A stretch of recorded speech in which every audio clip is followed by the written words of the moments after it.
एक ऐसी सियासत हिंदुस्तान की जिसमें सत्ता रईस होती चली जा रही है, राजनीति महंगी होती चली जा रही है और जनता 1 रुपए चावल और 2 रुपए चावल में वोट देके आपको स्थापित कर देती है। हिंदुस्तान की यह त्रासदी है या राजनीति की ताकत है? प्रधान जी, आपने ठीक कहा है। ये एक कल्ट फिगर्स की राजनीति शुरू हो गई है, जो एक अपनी छवि बनाकर रखते हैं, अपने आप को अलग रखते हैं और अपने नुमाइंदों के माध्यम से संचालन करते हैं। विचारधारा की राजनीति अब धीरे धीरे पीछे जाती जा रही है और इस तरह से चावल, टेलीविजन, हर तरह के फ्री बाइज बांटना एक ये अमूमन बात बनती चली जा रही है। आज देश में सारी लड़ाई विचारधारा की है। देश को आप कहां ले जाना चाहते हैं? अब आप देखते हैं कि एक तरफ केवल धर्म के आधार पर लोग अपनी राजनीति करते हैं, चाहे हिंदू हो चाहे मुसलमान हो। दूसरी तरफ राजनीति होती है कि कौन गरीब का कितना पक्ष लेता है। भारतीय जनता पार्टी पूर्व में एक मिडिल क्लास ट्रेडिंग कम्युनिटी की पार्टी मानी जाती थी, लेकिन धीरे धीरे आप देख रहे हैं कि नरेंद्र मोदी जी वहां से अपनी पार्टी को राइट ऑफ सेंटर से धीरे धीरे से लेफ्ट ऑफ सेंटर ले जाने की बात कर रहे हैं, गरीबों की बात कर रहे हैं, गरीबी मिटाने की बात कर रहे हैं। ये अपने आप में एक मेजर शिफ्ट में देखता हूं आज नेशनल पॉलिटिक्स में। तो इस पॉलिटिक्स के केंद्र में विचारधारा है, इशू है, या खुद प्राइम मिनिस्टर मोदी है? विचारधारा है। ओवैसी साहब, विचारधारा है या प्राइम मिनिस्टर मोदी खुद हैं? ये सवाल स्वामी साहब दे सकते हैं, मैं नहीं दे सकता। वो जवाब देंगे आप? नहीं, मुझे अब तक समझ में नहीं आया कि प्राइम मिनिस्टर क्या चाहते हैं। एक तरफ तो हम कहते हैं कि जयललिता ने मिक्सर दिया, ग्राइंडर दिया, सब चीजें दी। दूसरी तरफ प्रधानमंत्री ने जिनके पास अकाउंट नहीं है उनके पैसों को खत्म कर दिया। ये हमारे लीगल पार्लमेंट में कहते हैं कि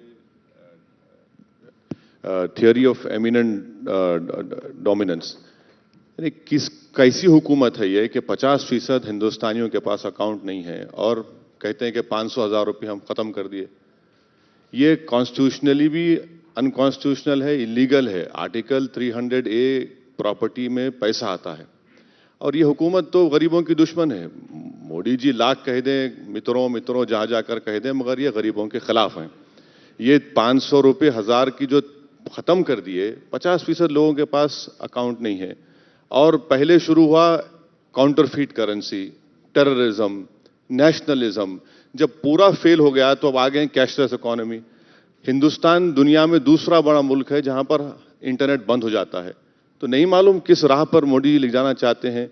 कभी दिल में आया तो संघ परिवार के भक्त हो जाते हैं, कभी दिल में आया गरीबों की बात करते हैं, नेशनलिज्म की बात करते हैं, मगर कुछ भी नहीं हो रहा है। कुछ हो ही नहीं रहा है जमीन के ऊपर, सिर्फ बातें हो रही हैं। और इसीलिए आज ये जो डिमोनेटाइजेशन की वजह से सारे मुल्क में एक तबाही और बर्बादी मचेगी। याद रखिए, इनफॉर्मल सेक्टर खत्म होकर रह जाएगा और हम सबको भुगतना पड़ेगा इसके लिए। क्या स्वामी साहब, ये ब्लाइंड मोदी जी ने खेल दिया है क्या, या सोच समझ के खेला है? मैं पहले दिग्विजय जी ने एक अहम बात कही विचारधारा का जी, उसमें आने चाहता हूँ। इनके लिए तो स्वप्न में भी मोदी दिखाई पड़ता है, ये समस्या है। आपको अरुण जेटली नजर आता है दिन रात, सुबह शाम। आप बड़े आदमी हैं, मैं छोटा आदमी हूँ।